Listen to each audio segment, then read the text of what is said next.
Nous revoici sur le plateau de Parlons Placement. Nous allons nous demander ensemble quelles sont les raisons d'offrir ou de s'offrir un Père Noël. Une question que nous allons aborder avec Bruno Laurenceau. Bonjour Bruno Laurenceau. Bonjour Nicolas. Directeur commercial régional chez RS Patrimoine. Alors, derrière ce jeu de mots, pourquoi offrir ou s'offrir un Père Noël? Il faut comprendre PER pour Noël, donc plan d'épargne retraite, à l'occasion des fêtes de fin d'année. Alors pourquoi est-ce qu'il faut réfléchir à la préparation de sa retraite au moment des fêtes de fin d'année, Bruno Laurenceau? J'ai envie de dire, premièrement, on réfléchit à la préparation de la retraite toute l'année, mais bon, on se rend compte que c'est surtout en fin d'année où l'épargnant a envie de s'intéresser, j'ai envie de dire, à sa feuille d'impôt de fin d'année, diminuer son imposition, le PER, on le rappelle, qui ne rentre pas dans les niches fiscales. Bien sûr. Donc on peut se poser différentes questions. Est-ce que je dois effectivement ouvrir moi un PER à titre individuel, préparer ma retraite, prévoir toutes les stratégies pour de bénéficier transfert. de la réduction d'impôt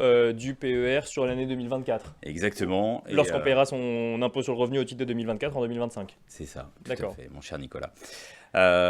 Et derrière le jeu de mots, on voulait revenir sur une stratégie, j'ai envie de dire, un peu mis de côté. On revient dessus, donc pourquoi pas préparer un PER et profiter de l'avantage d'offrir un PER à son enfant, D'accord. voire les grands-parents qui ouvrent un PER aux petits-enfants pour faire, j'ai envie de dire, un cadeau transgénérationnel.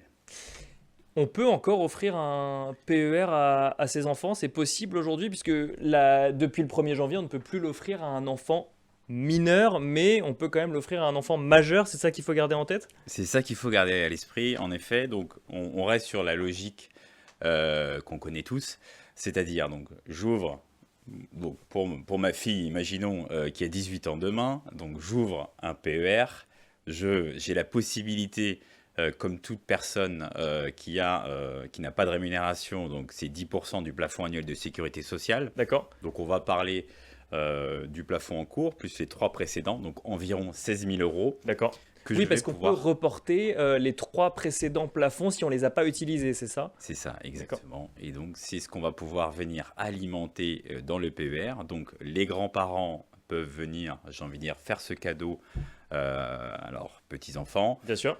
Et ce sont les parents qui vont bénéficier de l'avantage fiscal, donc directement calqué au niveau de l'économie d'impôt sur le taux marginal d'imposition des parents. D'accord.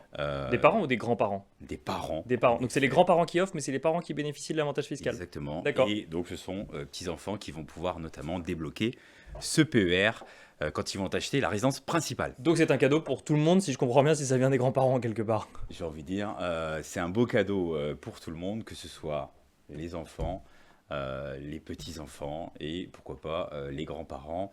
On sait tous que voilà, à Noël, il y a beaucoup de cadeaux qui se revendent, je crois. Oui, effectivement. Alors j'ai moins. plus le chiffre en tête, mais il y a effectivement beaucoup de cadeaux qui se revendent chaque année. Là, au moins un PER, on le revend pas, si je comprends bien. C'est un cadeau utile. C'est un cadeau utile. Il est toujours bien. On le transfère par contre, on peut le transférer. On peut le transférer, en effet. C'est toujours bien de préparer sa retraite le plus tôt possible. Voilà ce que j'ai envie de dire pour tout le monde. Qu'est-ce qu'on fait, Bruno Laurenceau, lorsqu'on a un PER qui a déjà été ouvert pour un enfant mineur, alors qu'on ne peut plus faire de versement sur ce type de PER? Alors, le PER enfant mineur, effectivement, a été revu. On ne peut plus l'ouvrir. En revanche, il peut être racheté, mais aujourd'hui, il n'y a pas d'avantage à le racheter. Pourquoi? Parce que finalement, il va être imposable. D'accord. Donc il vaut mieux le laisser à destination de l'enfant mineur. J'ai envie de dire, on va rester sur la stratégie qu'on a mis en place, c'est-à-dire plutôt préparer l'achat de la résidence principale de l'enfant, donc servir D'accord. comme apport personnel. Très souvent, quand on démarre dans la vie active, on a plutôt un taux marginal d'imposition faible, ce qui va permettre de débloquer son PER pour aider à l'achat de la résidence principale. Donc voilà, la stratégie finalement reste la même qu'auparavant. C'est intéressant et peut-être qu'il faut redire un mot des cas de déblocage anticipé, notamment à destination d'enfants jeunes mais majeurs.